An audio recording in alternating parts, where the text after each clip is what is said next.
और पारस परिवार और हर्ष फाउंडेशन संस्थापक और निदेशक महंत श्री पारस भाई गुरुजी के बेटे हर्ष शर्मा की हत्या की गुत्थी 3 महीने बाद भी नहीं सुलझ पाई। पुलिस ने अभी तक इस मामले में ना तो कोई एफआईआर दर्ज की है, ना ही विस्तृत रिपोर्ट ही दी है। हर्ष शर्मा को इंसाफ दिलाने के लिए पारस भाई गुरुजी की बेटी खुशी शर्मा ने जंतर मंतर पर शोक सभा का आयोजन किया। शोक सभा में कई लोग शामिल हुए और मृतक हर्ष शर्मा के लिए सरकार से इंसाफ की मांग भी की। खुशी शर्मा ने अपने भाई की मौत को लेकर पुलिस की कार्रवाई पर सवाल उठाए और कहा कि जज की ओर से एफआईआर दर्ज करने के आदेश देने के बाद भी पुलिस ने एफआईआर दर्ज नहीं की। खुशी शर्मा ने कहा कि उनके भाई हर्ष की हत्या 3 दिसंबर 2024 को नोएडा में हुई थी। दिल्ली और यूपी का बॉर्डर लगने की वजह से दोनों राज्यों की पुलिस उन्हें घुमा रही है। दिल्ली पुलिस नोएडा जाने को कहती है, वहीं नोएडा पुलिस दिल्ली जाने को कहती है।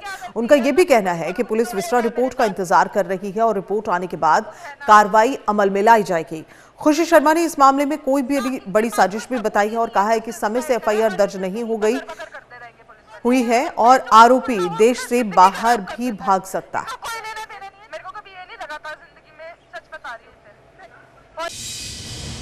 नहीं, पुलिस कुछ नहीं कर रही है।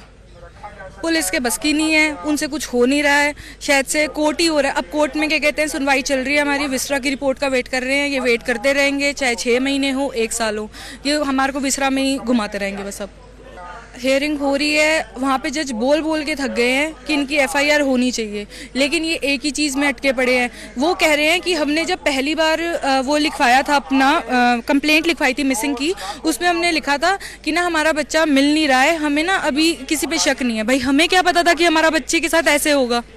3 दिसंबर से लेके आज तक ये हो गया है, ये कुछ नहीं कर पा रहे हैं, ना इनका मन कर रहा है मुझे लगता है काम करने का।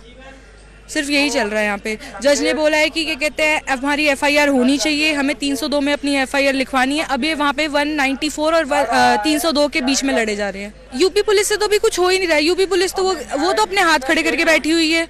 वो कह रही है कि जी हमसे कुछ नहीं होगा, हम कुछ नहीं कर सकते। उनको पता नहीं किस चीज़ का डर है, किससे डरते हैं वो, ऐसा हमें कुछ समझ नहीं आ रहा है। वो कह रहे हैं कि दिल्ली वाले करेंगे, दिल्ली वाले कह रहे हैं मेरा भाई वहाँ पे मिला है, वहाँ पे क्या कहते हैं मृत मिला तो वो वहाँ पे करेंगे। वो कह रहे हैं कि दिल्ली में करेंगे। मैं तो मतलब आज तक ना मैंने कभी इतनी परेशानी नहीं देखी है कि ये एफआईआर ही नहीं करना चाहते। दिल्ली पुलिस को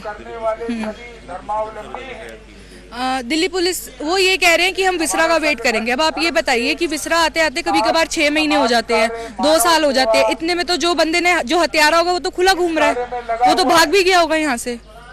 वो तो कहाँ, वो क्यों वेट करेगा यहाँ पे कि हाँ इनकी विस्रा आएगी 2 साल में, चलो चलो अब मैं अपना वीजा लगा के निकलता हूँ। वो तो ये सोच रहा होगा अभी, और मैं भी वो निकल चुका हूँ यहाँ से। तो अब तो मेरे को कोई उम्मीद नहीं है, मेरे को बस कोर्ट से उम्मीद है। कोर्ट जो जज हैं वो अच्छे हैं हमारे, टचवुड। उन्होंने क्या कहते हैं, भगवान ने हमारे साथ एक चीज़ अच्छी करी है, वो अच्छे हैं, वो हमारे लिए कर रहे हैं। वो बोल रहे हैं कि तुम एफआईआर करो, लेकिन ये बार बार अटकाए जा रहे हैं हमें। अब ऐसे तो कोर्ट में तो 2 साल 10 साल तक हियरिंग चलती रहेगी मेरे भाई की। अभी तो हम यही लड़ रहे हैं कि एफआईआर ही नहीं हो रही।